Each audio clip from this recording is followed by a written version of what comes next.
지금 총회 주간 강주 지역에서 있는데요. 은혜로운 동행 기도에 참석차 출타하셨습니다. 할렐루야. 오늘도 주님의 은혜와 또 말씀의 생명의 양식이 우리 가운데 충만하게 될 줄 믿습니다. 오늘 본문의 말씀은 오병이어의 기적입니다. 우리가 너무나도 잘 알고 있는 본문의 말씀이기도 합니다. 보리떡 5개와 물고기 2마리로 주님께서 수많은 사람들을 먹이신 것, 오늘 말씀에 보니까 배불리게 하시는 그 놀라운 일들, 또한 12바구니까지 채우는 이런 놀라운 능력, 이런 기적을 통해서 정말 주님이 누구이신지를 다시 한번 깨닫고, 역시 우리 주님은 능력의 주님, 능치 못함이 없는 그런 우리 예수 그리스도이심을 우리 가운데 보여주고 또 그렇게 이해하는데, 먼저 이 부분을 조금 더 우리가 설명드리고 본문 말씀으로 들어가도록 하겠습니다. 오늘 이 요한복음에서의 이 오병이어의 기적은 물론 주님의 능력이 크고 또한 놀랍다라는 것을 얘기하는 그 정도가 아니라, 어느 정도냐면 이스라엘 백성들, 그 당시 때 이 유대인들은 이런 생각을 가지고 있었습니다. 지금 본인들은 그 시대 때에 로마 정권의 압제를 받고 핍박을 받고, 그래서 정치적으로, 경제적으로, 사회적으로 아주 핍박당하고 힘든 그러한 상황 속에 있었습니다. 유대인들은 그런 상황 속에 있었어요. 그렇기 때문에 하나님께서 약속하신 그 선지자 메시아가 오시면 우리의 처한 이 상황을 반드시 해결하시고 극복시켜 주셔서, 그래서 정치적으로, 경제적으로, 사회적으로도 그래서 우리를 해방해서 이스라엘 왕국을 다시금 회복하실 것이다. 그런 유대인들의 그런 생각들이 있었습니다. 근데 그런 것은, 이런 생각들은 잘못된 그러한 오해에서부터 비롯된 것이었습니다. 그러니까 유대인들은 철저하게 자기의 육신적인 것, 눈에 보이는 것, 여기에 초점을 맞추고 이것을 해결할 분, 그 메시아를 간절히 고대했던 것이죠. 그러나 요한복음에서 말씀했던 이 오병이어 기적이나 또 요한복음 전체에서 다루는 모든 표적의 사건은 그것을 위해서 예수님이 오시지 않았다. 그것을 가르쳐 줍니다. 그러면 무엇을 위해서 예수 그리스도께서 이 땅에 오셨는가? 단순히 우리 인간들에게 먹고 마시고 이 육신적인 세상적인 것을 해결하기 위해서 이 땅에 오신 그분이 아니라, 그것을 훨씬 뛰어넘어서 하나님 관계가 깨트려지고 잃어버렸던 그 하나님의 은혜, 생명, 그 잃어버렸던 에덴의 축복, 그런 모든 것들을 다시금 회복하실, 영생의 은혜를 주실, 이제는 영원히 목마르지도 않고 또한 배고프지도 아니하는 그런 영생의 은혜를 궁극적으로 주실 유일한 구원자가 예수 그리스도이다. 그것을 가르쳐주기 위해서 오늘 본문에 이런 오병이어 기적도 이렇게 생각하시면서 여러분들이 이 말씀을 따라오면 되겠습니다. 그래서 이 오병이어 이 기적의 사건을 통해서 2가지를 볼 텐데요. 첫 번째는 주님을 믿긴 믿지만 여전히 믿음이 부족한 사람들, 그 사람들을 통하여서 오늘 본문의 말씀을 통해서 깊이 깨닫는 시간이 될 거고요. 그리고 2번째는 처음 말씀드렸듯이 예수님을 믿긴 믿는데 오해하고 있어요. 아직도 예수님을 믿긴 믿는데 오해해서 잘못된 생각으로 성경이 가르쳐준 그러한 구원의 그 은혜가 아니라 본인이 생각하는 그런 예수상, 그래서 그 예수님을 믿으면 내가 출세하고 내가 성공하고 내가 건강을 얻고 내가 성공하고, 이런 식의 이 육신적인 것에 매여 있는 그런 오해가 있다면 오늘 말씀을 통해서 그런 것들이 다 사라지고 정말 참된 믿음의 본질을 회복해서 그 예수 그리스도를 꼭 붙잡는 그런 귀한 시간이 될 줄 믿습니다.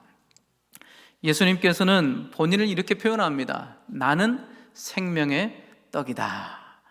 이것을 생각하시면서 오병이의 기적 사건을 연결해서 그렇게 여러분들이 따라오시면 되겠습니다.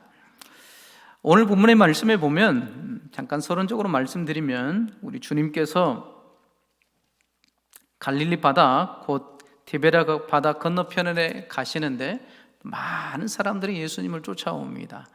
그래서 쫓아와서 예수님께서 제자들과 함께 산에서 이제 앉아 계시는데 그때가 유월절 가까운 그러한 때였습니다. 그러면서 그 예수님께서 눈을 들어서 많은 무리들을 보시면서 옆에 있던 빌립에게 이렇게 말씀하십니다. 우리 5절 한번 같이 읽어보겠습니다. 5절입니다. 함께 읽겠습니다. 예수께서 눈을 들어 큰 무리가 자기에게로 오는 것을 보시고 빌립에게 이르시되 우리가 어디서 떡을 사서 이 사람들로 먹게 하겠느냐 하시니. 아멘. 예수님께서 많은 무리를 쭉 보시고 콕 집어서 말씀하시는데 빌립이 걸렸어요. 제자들 중에. 그러면서 빌립에게 이렇게 예수님이 물으십니다. 우리가 어디 가서 떡을 사서 이 사람들로 먹게 하겠느냐? 그렇게 얘기합니다. 보통 많은 무리가 모였는데 남자만 해서 5,000명이었고 보통 사람들이 생각하기를 그때 당시 때는 숫자를 남자만 성인들만 셌으니까요. 남자 5,000명에 또 여자분들 또 아이들 뭐 그렇게 다 합치면 최소한 2만 명 정도는 되지 않을까 그렇게 이제 추정을 합니다. 그 정도라고 이제 생각을 하고 우리가 생각을 해보면 되겠습니다. 대략 지금 한 2만 명 정도 되는 뭐 엄청난 무리가 있는데 이 많은 사람들을 어디 가서 떡을 사서 먹게 하겠느냐라고 누구에게 물으셨습니까? 빌립에게 물으셨어요. 빌립에게. 여러분들이 거기 똑같이 그 현장에 있다고 생각해 보십시오. 빌립이 아니라 여러분들에게 물어보셨다고 생각하시고 따라오시면 되겠습니다. 그렇게 빌립에게 물어보셨습니다. 그랬더니 6절에 빌립이 이렇게 6절에도 보시면 이렇게 말씀하시면 친히 어떻게 하실 것을 아시고 빌립을 시험코자 하심이라. 왜 예수님이 굳이 빌립을 딱 찍어서 어디 가서 이 많은 떡을 사와서 먹게 할 수 있느냐 그렇게 했더니 예수님께서 빌립을 시험하신 거예요. 테스트하신 것이죠. 빌립이 어떻게 할 것을. 그랬더니 빌립이 이제 시험에 이제 들어왔습니다. 그랬더니 7절에 이렇게 얘기합니다. 우리 7절도 한번 같이 읽어보겠습니다. 시작. 빌립이 대답하되 각 사람으로 조금씩 받게 할지라도 200데나리온의 떡이 부족하리이다. 스마트하게 딱 계산을 했습니다.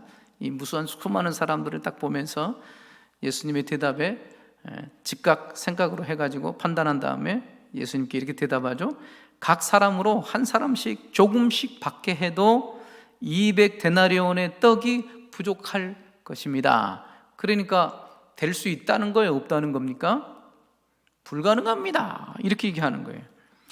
여기서 200데나리온이라고 잠깐 얘기하는데 이 데나리온은 그때 당시 때 이 성인 이 남자의 하루의 품삯입니다. 품삯이에요. 그렇게 따지면 뭐 하루 좀 요즘으로 쳐서 조금 넉넉하게 한 10만 원 잡고 그렇게 200데나리온이라고 생각하면 200데나리온이 대략 한 2천만 원 정도 된다고 생각하시면 되겠습니다. 지금 조금 비슷하게 계산해서요. 2천만 원이나 되는 돈이 있어도 부족하겠습니다. 그렇게 하는 거죠. 지금도 큰 돈이죠. 근데 예수님 당시 때는 뭐 얼마나 있겠어요. 회계도 있고 뭐 이렇게 있지만 그 2천만 원씩 어떻게 들고 다니겠습니까? 그러니까 빌립이 생각할 때는 도저히 불가능합니다. 불가능하다. 돈도 없을 뿐더러 어떻게 이 많은 사람들을 먹일 수 있겠습니까? 그렇게 얘기를 했습니다. 그랬더니 8절과 9절에 보면 또 정말 재밌는 이 또 내용이 나오는데요. 8절부터 보면 제자 중 하나 곧 시몬 베드로의 형제 안드레가 예수께 여짜오되, 예수님이 분명히 빌립에게 시험하고자 빌립에게 얘기했는데 그 옆에 있었던 안드레가 갑자기 치고 들어왔어요. 그러더니 안드레가 예수님께 이렇게 여짜옵니다. 여기 한 아이가 있어 보리떡 5개와 물고기 2마리를 가졌나이다. 그러나 그것이 이 많은 사람에게 얼마나 되겠습니까? 이렇게 반문하는 거예요. 예수님은 빌립에게 시험하려고 이 많은 것을 어디서 사겠느냐 그랬더니 빌립은 불가능합니다. 그러니까 예수님 입장에서는 시험을 딱 봤는데 빌립은 통과했어요? 못 통과했습니까? 통과 못했죠. 예수님 입장에서는 불가능하다는데요. 근데 옆에 있던 덩달아 이 안드레도 시험도 안 했는데 본인이 직접 나서가지고 여기 한 아이에게 보리떡 5개 물고기 2마리 있는데 거기까지는 좋았는데 본인이 더 덧붙여서 얘기합니다. 그러나 그것이 이 많은 사람에게 얼마나 되겠습니까? 그 맞는 말이죠.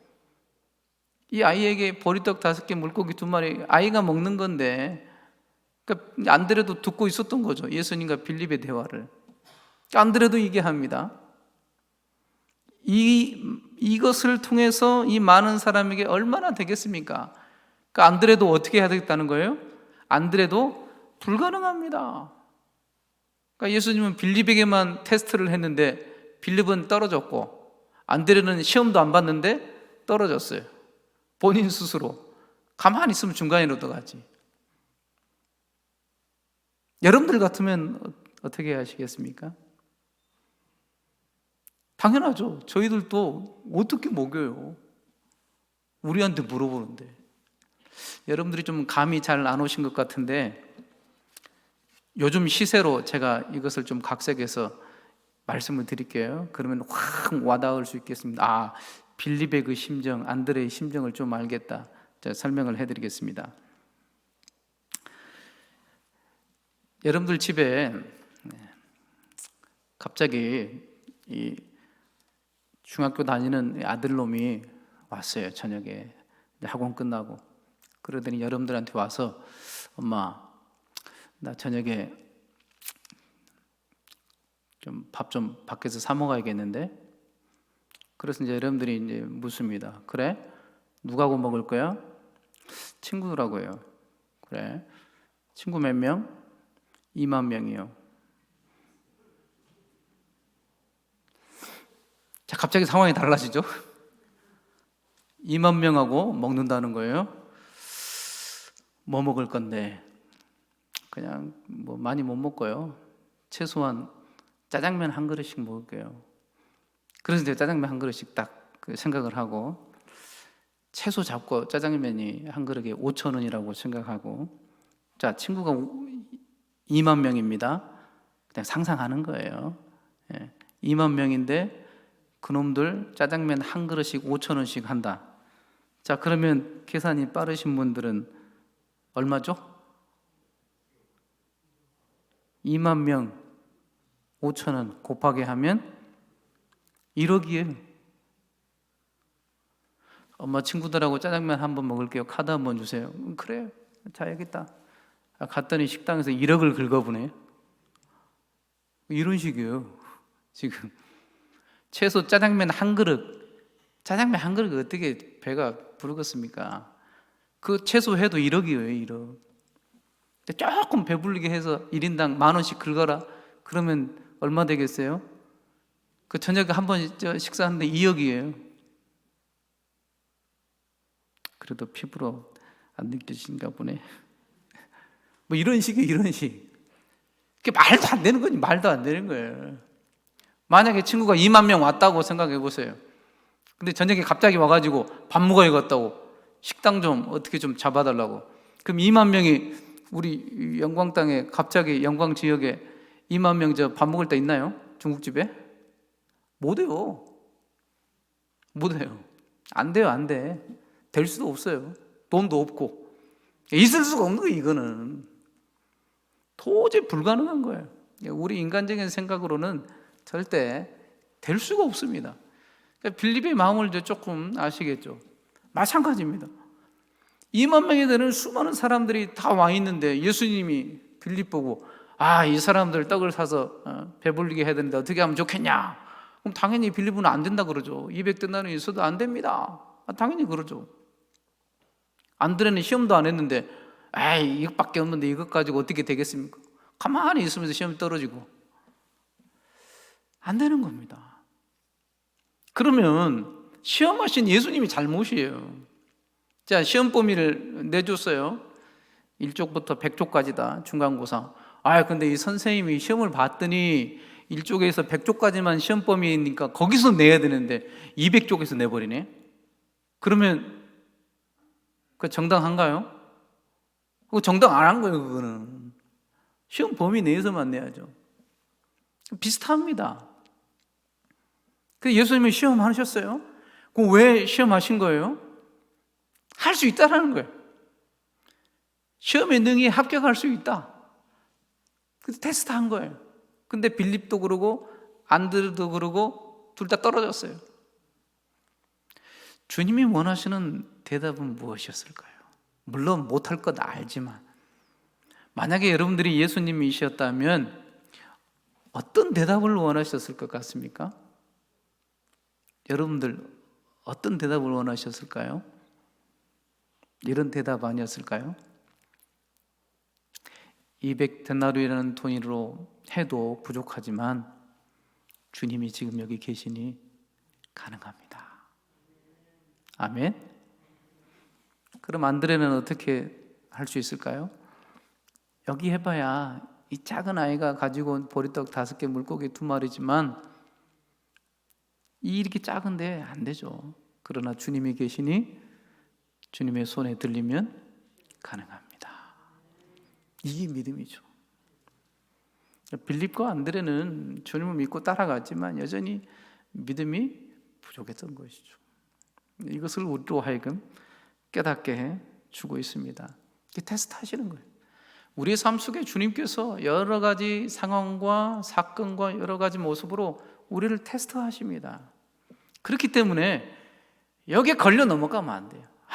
나를 왜 이렇게 테스트하고 왜 이렇게 어렵게 하고 힘들게 하는가? 그게 아니라 정말 주님이 원하시는 것은 무엇이냐면 이 어려움과 테스트를 통해서 주님을 정말 바라보게 하시는 거예요.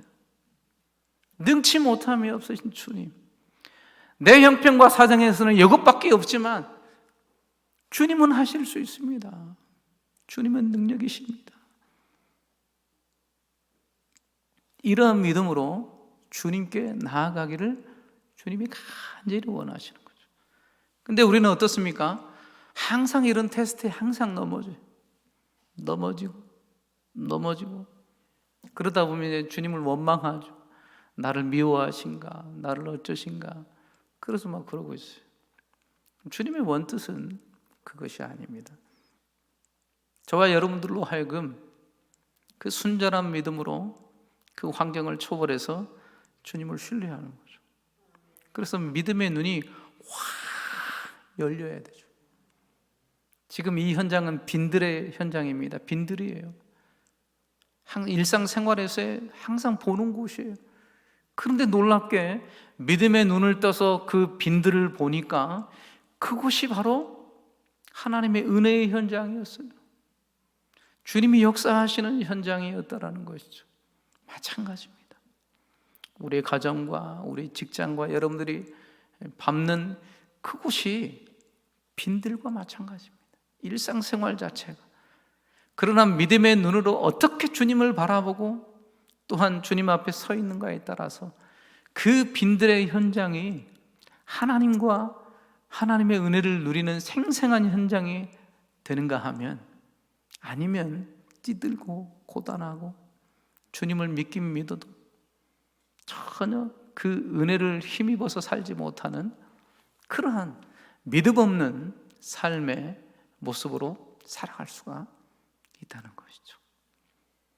주님이 원하시는 이러한 믿음을 여러분들이 가지시길 소망합니다. 그 믿음으로 주님을 바라보시길 바랍니다. 이렇게 테스트를 하시고 주님께서 아무 말씀 안 하셨어요. 평가해봐야 이미 떨어졌으니까. 그래서 안드레가 얘기한 이후에 예수님께서 10절 이후에 사람들로 앉게 하십니다. 뭐 말이 필요 없어요. 그래서 다 앉게 하시고 잔디에 앉게 하셔서 그 떡을 다 가지셔서 축사하시고 그 다음 이제 사람들에게 나눠주는 거죠. 예수님의 제자들에게, 제자들이 또 사람들에게, 앉아있는 사람들에게 쫙 나눠줍니다. 앉은 사람들에게 나눠주시고 고기도 그렇게 저희의 원대로 주시다. 원하는 대로. 12절에 보면 저희가 배부른 후에 다 배불렀습니다. 한 명이라도 서운한 그런 사람이 없었어요. 먹고 다 배불렀어. 차고 넘치는, 심지어는 남은 조각을 거두기까지 하는 이 놀라운 은혜의 현장 가운데 있었던 것이죠. 이 놀라운 은혜입니다. 근데 더 놀라운 게 있어요.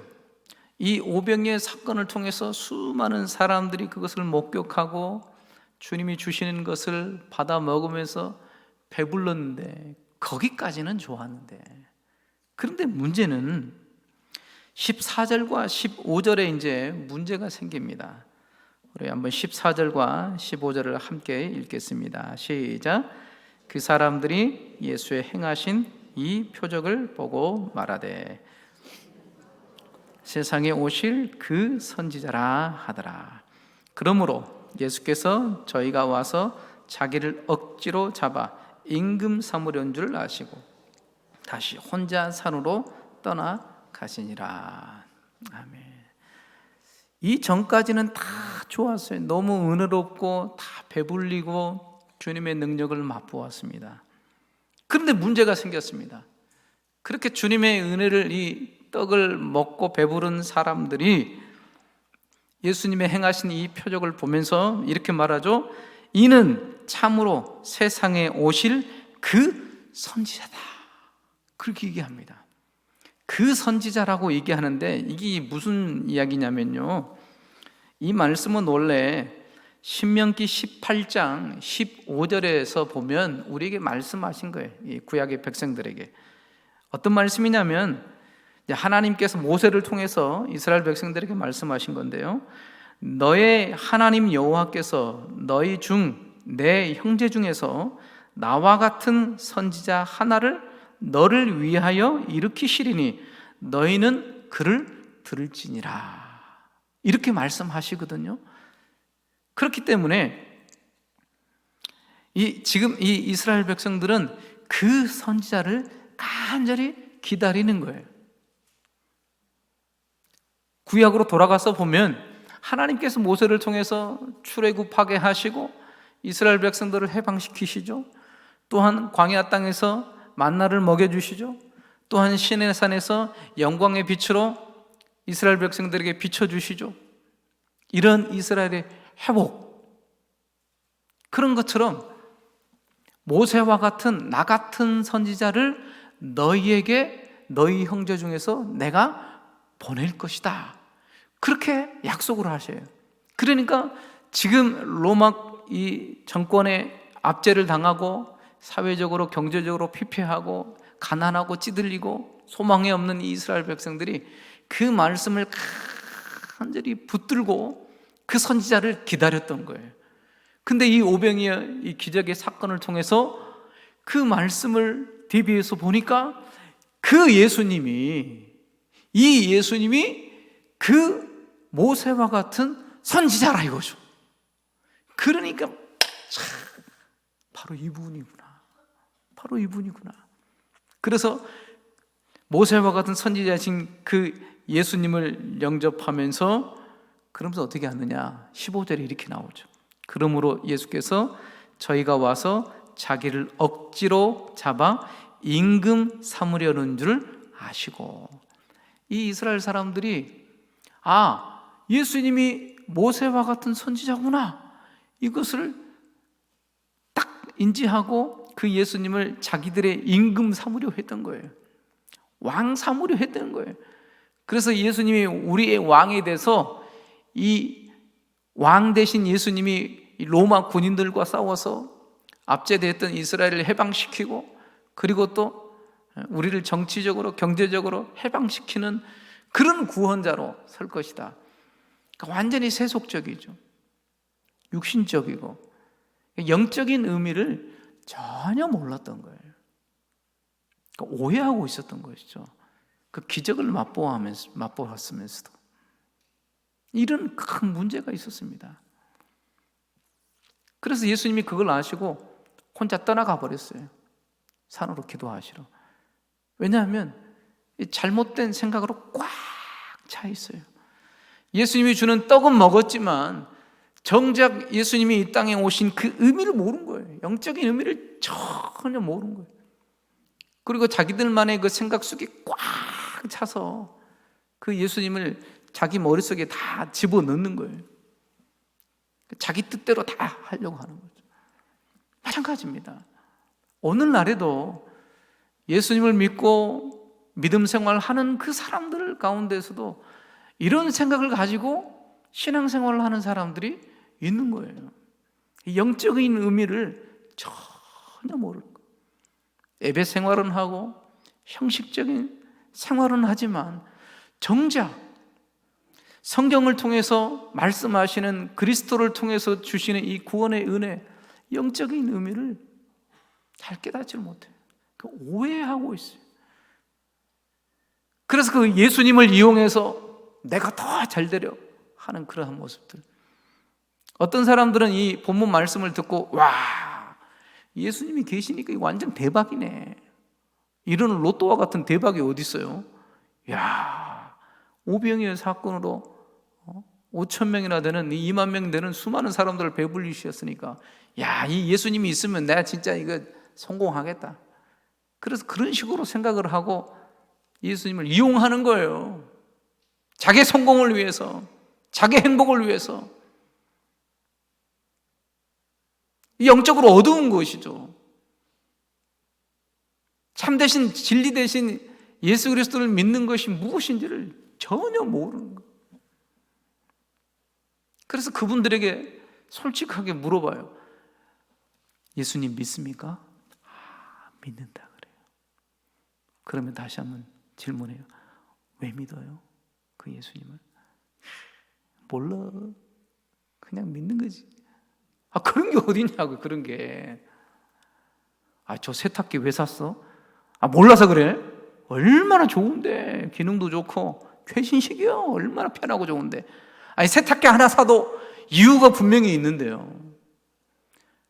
영생의 말씀이 여기 있고 구원의 은혜가 여기 있는데 예수님을 왜 믿어야 되는지도 모르고 그냥 믿는 거예요. 그냥 유구장창 믿는 거예요. 그냥 들이미는 거죠. 예수님 복 달라고. 그게 아니라는 거예요, 절대.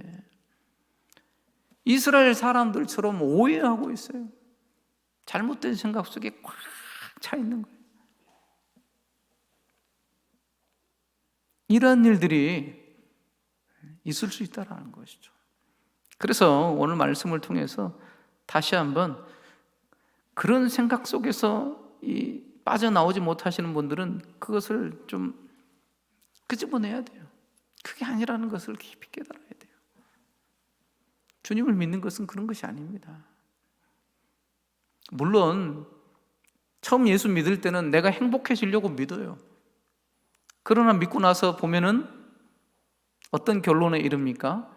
내가 행복해지려고 예수님을 믿었지만 믿고 나서 하나님의 은혜를 받고 나니까 그게 아니었던 거예요. 내가 행복해지려고 예수님을 믿긴 믿었지만 돌아서 보니까 나의 참으로 참된 행복은 내가 행복해지려고 그래서 행복을 찾은 것이 아니라 하나님을 위하고 하나님의 영광을 위하고 하나님께서 보내신 그리스도를 위하는 이 믿음의 삶, 이것이 있었기 때문에 내가 행복해진 거예요. 그러니까 신앙생활 자체를 내가 행복해지려고 그렇게 발버둥 치고 노력하고 그렇게 몸부림치는 것은 잘못된 거예요. 그건 잘못된 겁니다. 세상 종교와 다를 바가 하나도 없어요. 열심히 노력해서 성공을 이루고 행복을 이루려는 거죠. 성경은 그것을 그렇게 가르치지 않습니다. 절대 가르치지 않아요. 그런 부분들이 있으면 다 걷어내시길 바랍니다. 주님이 이 땅에 오신 이유는 그 이유가 아니에요. 눈에 보이는 이것 때문에 그렇지 않습니다. 훨씬 더 광대한 하나님의 구원의 계획이 있고 예수 그리스도를 통하여서 우리에게 주시는 영생의 충만한 이 은혜의 복, 신령한 복이 있는 거예요. 여기 눈을 떠야 되죠, 여기를. 그렇기 때문에 우리가 적용해 본다면, 주님을 정말 믿는 사람이라면 우리가 어떻게 적용하면서 살아야 되겠습니까? 여러분들이 직장에 가셔서 이 직장이 하나님 복되게 해주시라고 그렇게 기도하는 것이 아니라, 이미 여러분들은 주님과 함께 하기 때문에 그 자리에서 주님의 은혜를 누리고 있는 거예요. 주님의 통치를 받고 다스림을 받으면 이미 거기가 이 빈들의 현장과 마찬가지입니다. 그래서 그 관계 속에서 믿음으로 살아가는 사람들은 그 은혜는 따라오게 돼 있어요. 따라오게 돼 있어요. 하나님 부으실 은혜, 물질의 은혜 따라오게 돼 있어요. 따라오게. 이 순서가 바뀌면 안 됩니다. 순서가. 이것이 참된 믿음입니다. 주님을 따라가는. 이런 귀한 은혜가 우리 가운데 넘치길 소망합니다. 그 예수님을 참으로 믿으시죠? 그러면 그게 시작된 거예요. 하나님의 살아계심의 생생한 현장이 우리의 삶 속에 이루어지고 있는 것입니다. 놀랍지 않습니까? 저는 이제 조경문 목사님 생각하면 이보다도 하나님의 생생한 살아계심의 현장이 또 있을까? 저는 정말 이 얘기하니까 반응을 하시네. 처음에 할 걸. 아까 전에는 막 무뚝뚝하게 계시더니 조 목사님은 너무 사랑하시는 거 아니에요? 예전에도 이제 목사님이 알고 있었지만 이제 저희 영광교회에 와서 큰 짐이 생겼어요. 저에게도. 물론 여러분들에도 그렇겠지만, 그래서 목사님께 가서 제가 목사님 위해서 정말 기도하겠습니다 그랬거든요. 그랬더니 이제 우스갯소리입니다. 목사님이 딱 웃으면서 기도만 하지 말고 중매도 해봐. 그 말이 근데 이 마음판에 막 못처럼 박혀가지고 기도는 내가 할 수 있는데, 여러분들 다 아시죠? 이 중매가 다 죽으라는 한 얘기야. 어떻게 중매하라는 거예요? 그래서 그때부터 이제 교회 오면서, 영광교회 제가 오면서부터 그때부터 완전히 짐이 돼가지고, 사실대로 말씀드릴게요. 제 기도 시간에 100이라면 70, 80%를 거의 조 목사님을 위해서 기도했어요. 농담 아니에요. 진짜. 얼마나 간절히 애쓰고, 중매를 할 수가 있어야지 이게. 근데 주여 안 하셔도 돼요. 얼마나 이게 머리가 아프고 힘든지. 그 말도 일리가 있잖아요. 근데 어디서 중매를 할 거 이게. 또 중매도 잘해야지, 못하면 큰일 납니다. 큰일 나요. 잘못했다가는. 근데 그걸 놓고 이제 기도하는데 이게 머리가 아픈 거지. 하나님은 살아계시죠. 근데 제가 오면서부터 어떤 마음이 딱 들었냐면, 하나님 주신 마음이었어요. 근데 조만간 일이 이루어지겠다. 아멘 하지 마셔요. 여러분들 안 믿었잖아요.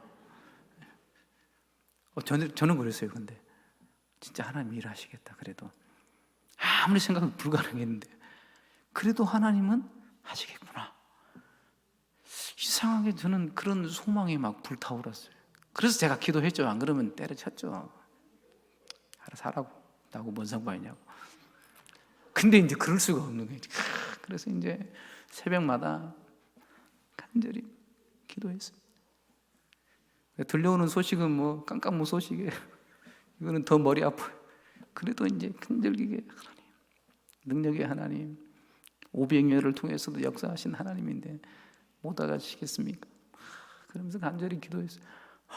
그러더니 어느 날 막 좋은 소식이 막 들려오네요. 아멘? 누굴 막 만났다 그러고. 근데 만나는 과정 속에서도 막 엎치락뒤치락 했는데 어찌됐든 결과적으로 이게 너무 길어지면 안 되니까요. 3월 26일 날 결혼식 하신다고. 저는 이것을 보면서 제가 처음에 올 때는 모르신 분 계셨구나. 죄송합니다. 전체 광고를 제가 하면 안 되는데. 제가 처음에 올 때는 팔이 다쳤었잖아요. 팔이 다쳐서 여러분들 교만하면 이렇게 됩니다. 생생한 하나님의 살아계심을 보십시오라고 딱 했는데 그 이후에는 조 목사님 보면서 이거는 진짜 말이 필요 없구나. 하나님의 살아계신 이 생생한 현장이 이게 그 조 목사님 얼굴이 확 폈어요. 여러분들의 얼굴은 막 어두운데 혼자만 피었어요. 그 보면서 이건 진짜 하나님의 살아계심의 현장. 진짜 하나님 놀랍습니다. 하나님의 행하시를 보면서 능치 못함이 없으신 그 하나님의 놀라우심을 바라보는 거죠. 그러면서 그것을 다 하나님의 행하심을 보면서 성경을 보니까 더 생생한 거예요. 그러니까 뭐 문제될 게 하나도 없어요. 하나님이 하시면 됩니다. 이런 믿음이 막 생기는 거죠. 그래서 차라리 어려움이 오면 더 와라. 그러면 그 하나님의 능력을 더 체험할 수 있는 현장이 되겠구나. 그러면서 막 넘어가 버리면 안 되는데. 어찌됐든 이 놀라운 하나님의 생생한 현장을 바라보게 되었습니다. 이렇게 우리 주님은 지금도 살아계십니다. 영생 복락의 은혜를 누리게 하시고 이 종말의 때에 유일한 구원자로 메시아로 주님께서 이 땅에 오신 것이죠. 그 그리스도를 믿으면 그 구원의 은혜를 우리가 받아서 누리는 것이죠. 영생의 떡을 주님께서 친히 주셔서 이제는 너희가 영원히 배고프지도 않고 목마르지도 아니하리라. 이런 귀한 영생의 은혜를 우리에게 공급하시는 거죠. 주님과 함께함이 이 놀라운 은혜입니다.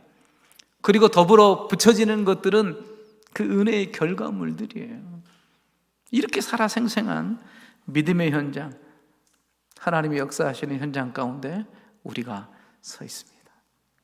아무쪼록 여러분들 어려우시면 더 힘내시고 더 주님을 바라보시고 그 능력의 주님을 바라보시고 역사하실 주님을 바라보면서 또 한 주간도 승리하시는 여러분들 되실 줄 믿습니다. 기도